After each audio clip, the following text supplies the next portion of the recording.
Before Lagos became the unstoppable giant everybody talks about today, before the skyscrapers and the traffic and the dreams that rise from every corner of the city, it started with something simple: water. A calm, soft stretch of lagoon that glittered under the sun like a sheet of polished glass. Back then, everything moved slowly. The mornings were quiet, the evenings were peaceful, and life followed the rhythm of the tides. Small communities lived along these waters, the Awori and the Agun people, casting nets at dawn, paddling across the lagoon with carved wooden canoes, returning home with baskets of fish and stories. Smoke drifted gently from cooking fires. Children played around palm trees, and no one, absolutely no one, could have imagined that this peaceful place would one day become the beating heart of an entire nation. But destiny has a funny way of revealing itself. One day, strangers appeared on the horizon. Europeans on tall wooden ships, their sails cutting through the breeze. They stepped off their boats, looked at the shimmering lagoon, and gave it a name in their own language: Lago, their word for lake. They didn't know they were planting the seed of a name the whole world would one day recognize: Lagos. Yet even as foreign visitors came and went, the people remained rooted in their way of life. The festivals continued, the drumming continued, the elders' stories continued. Their identity held firm. But history was already turning. Time passed, and the British arrived with a very different kind of intention. In 1861, they formally annexed Lagos, turning it into a crown colony. Just like that, flags changed, laws shifted, and power rearranged itself. Lagos Island, once a quiet trading settlement, began transforming into a busy commercial center. Ships lined the harbor, goods moved in and out. Colonial buildings rose on ground that had once been open sand and palm groves. The British began constructing roads and organizing trade. They saw Lagos as a gateway, a place where commerce could explode. And explode it did. The ports became some of the busiest in West Africa. Traders from faraway lands found their way to the lagoon. Lagos began to glow with a new kind of energy. As Nigeria inched closer to independence, Lagos found itself in a very special role. It wasn't just another town anymore, and it also wasn't officially a part of the western region around it. Instead, the city had been carved out as the Federal Capital Territory, the center of national authority. Ministers, diplomats, and civil servants filled the streets, each one contributing to the shaping of a future Nigeria. The city grew not just physically, but politically. But Lagos's geography, the islands, the creeks, the lagoons, played a major part in its destiny. These waterways connected everything, shaping where people lived, how they traded, and how the city expanded. Fishing thrived. Canoes became the lifeline of movement. Entire neighborhoods like Makoko stood on stilts, rising right out of the water. Before the sound of car horns filled the air, the sound of paddles dipping into the lagoon was the heartbeat of the city. But Lagos was already on a fast path. The colonial era brought new schools, many built by missionaries. Education took root. A new class of literate Lagosians emerged, people who would eventually shape politics, business, and society long after colonial rule faded. And as independence approached, Lagos became even more important. In 1954, Nigeria adopted federalism, and Lagos remained directly under federal control. This made it stand apart from the powerful western region surrounding it. Lagos was like a small but mighty island of national authority. Every election, protest, debate, and negotiation found its way into the streets of Lagos. The future of the entire country seemed to echo through its walls. Then came 1967, a turbulent year, a moment when Nigeria stood at a dangerous crossroads. Tension brewed across the land, threatening to tear the nation apart. And in the middle of that storm, the military government made a bold strategic move. It dismantled the old regions and created 12 new states. On May 27, 1967, Lagos State was born. It wasn't just Lagos Island anymore. It wasn't just the mainland. It wasn't just a federal territory. It became an entire state made up of many towns and communities. Badagry, with its ancient trade routes, Ipe, with its calm waters, Ikorodu, with its deep culture, Ikeja, with its rising modern structures, and of course, the ever-vibrant Lagos Island. The young state needed a capital, and while Lagos Island was historic, the government needed fresh land to build its institutions. So Ikeja became the official seat of power. Ministries formed, civil servants were hired, new systems were put in place. But even before the ink on the new state map dried, something massive was happening. People were arriving in Lagos from everywhere, from the east, from the north, from the south, from neighboring West African countries. Everyone heard the same whisper: Lagos is the land of opportunity. And they believed it. Day after day, families arrived with bags, boxes, and hope. Young men searching for jobs, women ready to start businesses, children ready to chase dreams, and Lagos absorbed them all, even though it was growing faster than any planner could control. Neighborhoods began growing almost overnight. Mushin expanded, Surulere rose, Yaba thrived, Ageje transformed, Ikotun buzzed. Markets multiplied in every corner. The city moved at a speed nobody could match. Lagosans invented their own rhythm, fierce, fast, unstoppable. The state government scrambled to keep up. Roads were extended, bridges contemplated, electricity networks expanded, water systems stretched. Planning departments drew new blueprints every week. And although Lagos sometimes felt chaotic, everything was somehow working. The city moved, breathed, and hustled its way into modernity. The markets became the soul of Lagos's economy. Balagoon Market buzzed with fabric sellers. Idumota overflowed with traders. Alaba International grew into a marketplace so large it became famous across West Africa. Every street corner had something happening: a business, a sale, a negotiation, a dream being built right there under the sun. But Lagos was not only about business. Culture bloomed everywhere. Traditional festivals stayed alive, from the Ayo masquerades to community celebrations in Ikorodu and Epe. Meanwhile, new cultural forms emerged: theater, contemporary music, and street performances. Lagos became a melting pot where every voice blended into one powerful cultural heartbeat. Education grew, schools multiplied, universities expanded. Children born after the creation of the state entered classrooms built by new policies and new planning. Health services also took root: clinics, hospitals, maternity centers, all rising to support a population that kept growing. Of course, Lagos had its problems: flooding, overcrowding, sanitation issues, expensive housing, traffic that stretched for miles, and neighborhoods that grew faster than the city could manage. But Lagosans developed a special kind of resilience, the kind that made them laugh in traffic, hustle through challenges, and find solutions with pure street intelligence. Slowly, Lagos State developed its own personality, a spirit shaped by migration, by struggle, by hope, and by cultural diversity.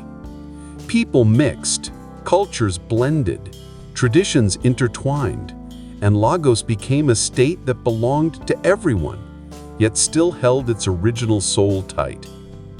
The early years of Lagos State were shaped by leadership, by the voices of the people, by the markets, by the streets, by the lagoon, and by the stubborn determination to survive and succeed. From fishing communities to colonial control to federal territory to a full-fledged state, Lagos evolved brick by brick, tide by tide, decade by decade. And by the end of this first chapter in its history, Lagos had already become something bigger than anyone ever expected, a force of nature, a rising star, a place where dreams gathered like waves on the shore. This is where the long journey of Lagos State truly begins, at the water's edge, carrying the weight of history, ready to grow into something extraordinary. When Lagos State took its first breath in 1967, it did so during a storm, not a storm of rain, but a storm of tension, uncertainty, and fear spreading across Nigeria. The country was breaking apart, war was rising, and people everywhere whispered prayers into the night. Yet in the middle of that darkness, the new Lagos State stood like a small but determined flame. Lagos was unique. It was both a state and still the federal capital. Government offices were divided between responsibilities for the state and responsibilities for the entire nation. Ministers, soldiers, civil servants, journalists, everyone was moving through Lagos, holding pieces of Nigeria's future in their hands. Soldiers patrolled the streets. Ships in the lagoon were watched carefully. Radio stations buzzed with announcements that echoed from one end of the mainland to the islands. Lagos was alert, alive, and on edge. But even in the chaos, the city kept moving. Lagos never knows how to stand still. People still went to markets, traders still bargained with loud voices, fishermen still cast their nets, children still ran across sandy streets barefoot. Even in wartime, survival continued because Lagosians have always refused to pause their lives for too long. The war years sealed Lagos's role as a national anchor. Supplies were shipped through its ports, troops passed through its barracks. Refugees arrived, exhausted but hopeful, searching for safety. Lagos made space for them, sometimes with open arms, sometimes simply because there was no choice. The state grew in population, in pressure, in responsibility. And then, when the war finally ended in 1970, Nigeria exhaled for the first time in 3 years. Across the country, rebuilding began, and Lagos, as always, found itself at the center of everything. Oil money started flooding into the nation. Budgets expanded, ambitions expanded, cities expanded, and Lagos transformed at a speed no map could keep up with. The 1970s hit Lagos like a wave. It was the beginning of the oil boom, a period when Nigeria suddenly had more money than ever before, and every state was rushing to modernize. Lagos, with its ports, markets, population, and energy, became the engine of this national dream, and the transformation was massive. New roads were planned, bridges were sketched, housing estates were proposed, schools were upgraded, hospitals were opened, government institutions moved into larger buildings. The city stretched itself in every direction, upward, outward, forward. Ikeja, once a quiet area, began rising as a serious administrative and residential zone. Surulere blossomed into a major middle-class neighborhood.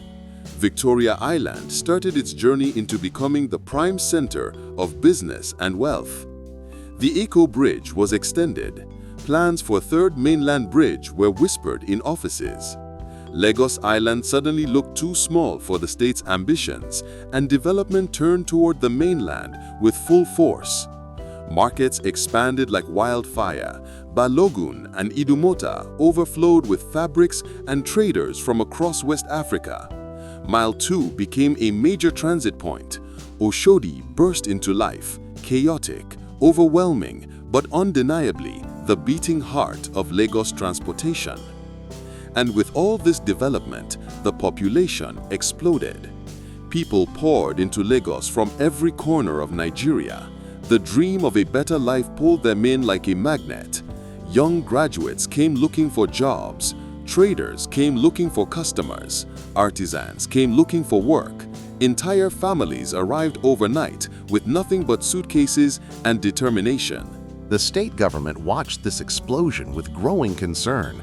Lagos was becoming too big, too fast. Planning officials tore through maps, drawing new lines, creating new districts, attempting to impose order on a place that resisted control like a wild spirit. But even when Lagos misbehaved, when traffic froze, when floods filled the streets, when neighborhoods appeared without warning, the government kept trying.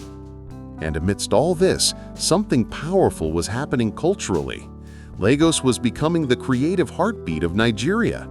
The National Arts Theatre opened in the 1970s like a giant cultural crown resting on the Lagos landscape. Theater groups performed on its stage. Musicians recorded albums that would later become classics. Writers held gatherings. Painters exhibited their work. Lagos became a home for dreamers and artists, and from this energy, a new industry began to form, the early roots of what would later grow into Nollywood. But despite the shine, Lagos was under pressure. The traffic was suffocating. The housing shortage was intense. Waste management struggled. Flooding became a seasonal battle. The population outgrew every solution before it could even settle. The military government, juggling national leadership and state responsibility within the same city, struggled to keep up. In 1979, Nigeria shifted back to civilian rule, and Lagos got its first elected governor. Democracy returned with celebrations and hope. Lagosians felt like they finally had leaders who understood the daily struggles of living in such a wild, fast, energetic state. New housing estates were constructed, schools were expanded, health centers grew. But even with democratic leadership, Lagos's challenges remained enormous. Then, in 1991, something happened that would change the identity of Lagos forever. The federal government decided to move Nigeria's capital from Lagos to Abuja.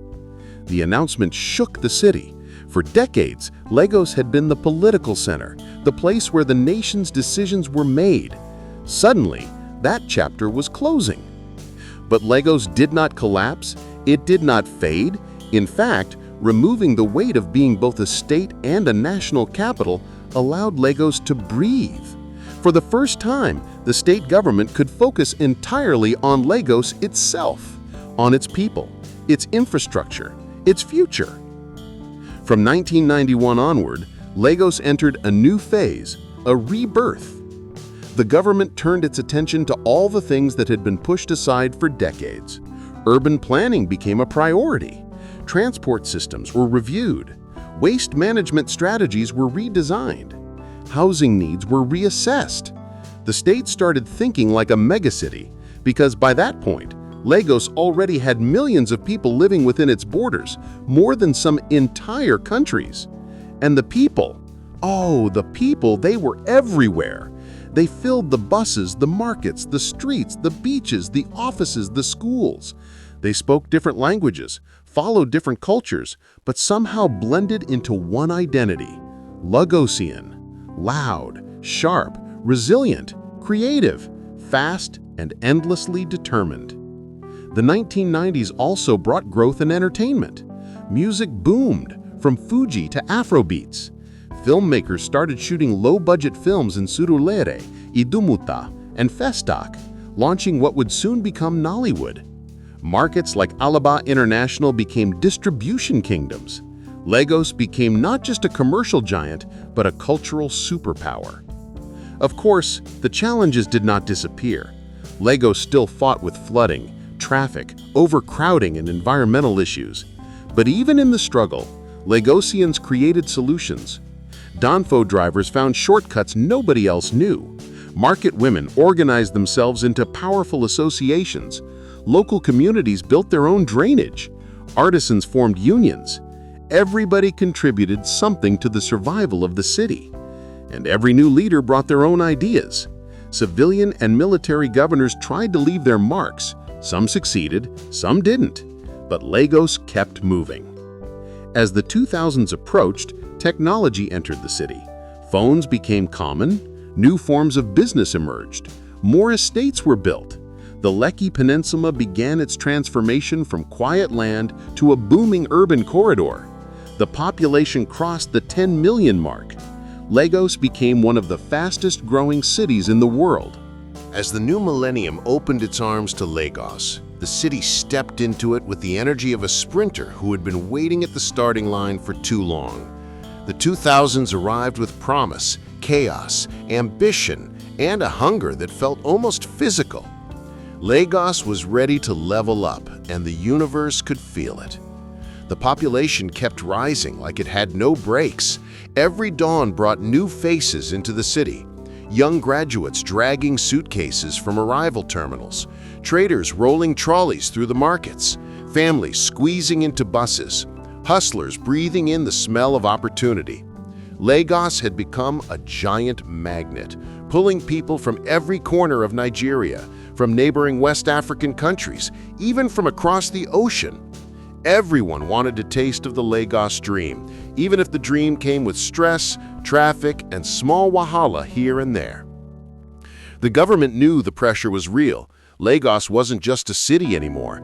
It was a monster-sized megacity that needed modern solutions. So leaders began thinking big, not small patch-up big, but change the whole vibe of the city big. And that's how Lagos entered another phase of transformation. Roads were expanded, new highways were constructed, bridges were repaired and strengthened. Traffic lights, once decorative items ignored by everyone, began to work properly. Private companies partnered with the government. New estates rose like fresh teeth pushing through the city's gums.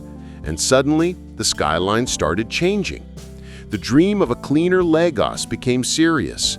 Waste management was reorganized.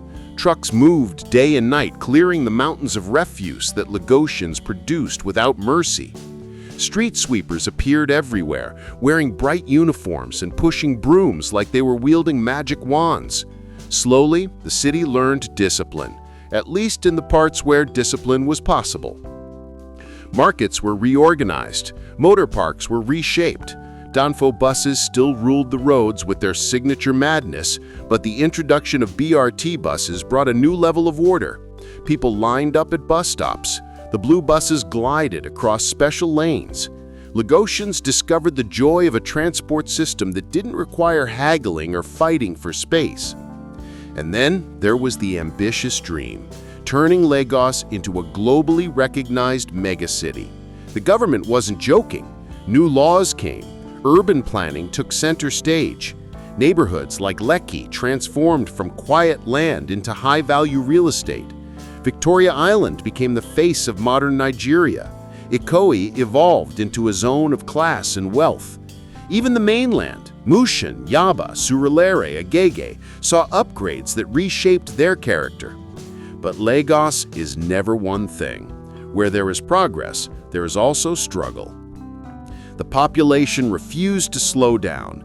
Traffic remained a permanent part of the Lagos experience, like the spice in jollof, sometimes too much, sometimes overwhelming, but always present. Flooding still battled with the city every rainy season. Housing remained expensive. Noise remained loud. Life remained chaotic. But Lagosians adapted, because adaptation is tattooed into their spirit. Young people entered the tech world with unstoppable confidence. Yaba became the heartbeat of Nigeria's tech revolution, the famous Yabakan Valley. Innovation hubs popped up. Startups launched apps, platforms, and digital solutions that reached across Africa. A new generation of Lagosians emerged, typing dreams into laptops inside co-working spaces. And while technology rose, something else exploded even harder: entertainment. Music in Lagos became unstoppable. The city unofficially crowned itself the capital of Afrobeats. Every corner produced a star. Studios in Fistech, Ikeja, Lekki, and Surulere recorded beats that traveled to London, New York, Johannesburg, and beyond. Artists performed at small venues and large arenas, carrying the Lagos vibe with them. And Nollywood, the industry born partly in this city, reached global heights. Producers shot movies in Lekki mansions, in crowded streets, in old buildings, in markets, everywhere. Lagos became both the stage and the backstage of Nigerian cinema. Alaba International Market distributed films faster than any official system. Directors and actors became household names. Films from Lagos reached Ghana, Kenya, South Africa, the Caribbean, even Europe and America. The industry grew so big that streaming platforms soon joined the party, chasing the Lagos film magic. Yet even with all these achievements, Lagos kept facing the same age-old challenges: overcrowding, housing shortages, strained roads, limited land, rising sea levels threatening waterfront communities. The state government tried to fight back with new strategies by building drainage channels, redesigning transport routes, starting rail projects, strengthening environmental laws, expanding security networks. And still, Lagosians found ways to survive and laugh. They joked in traffic, they danced at parties, they turned stress into memes, they turned struggle into strength. The Lagos spirit refuses to break. As the 2010s rolled in, the city stretched even further. Flyovers appeared in Ojota, Ikeja, Aja. The Lekki-Ikoyi link bridge rose like a symbol of a new era, a sleek structure reflecting the night sky. People took pictures on it, jogged across it, claimed it as proof that Lagos could be both chaotic and beautiful. Infrastructure grew. More estates appeared. The population soared past 20 million.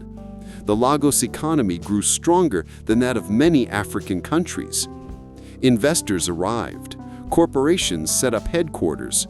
Hotels filled the skyline. Restaurants multiplied. The nightlife became legendary. From clubhouses to lounges to beach resorts, Lagos reinvented leisure like it reinvented everything else. But the biggest shift was the mindset of the people. Lagosians realized their city wasn't just a place to live, it was a global force. They embraced the hustle with pride. They found creative ways to earn money. They pushed boundaries. Every day felt like a movie scene, full of drama, full of flair, full of ambition. The whole city moved like a Nollywood soundtrack, fast, emotional, loud, and unforgettable.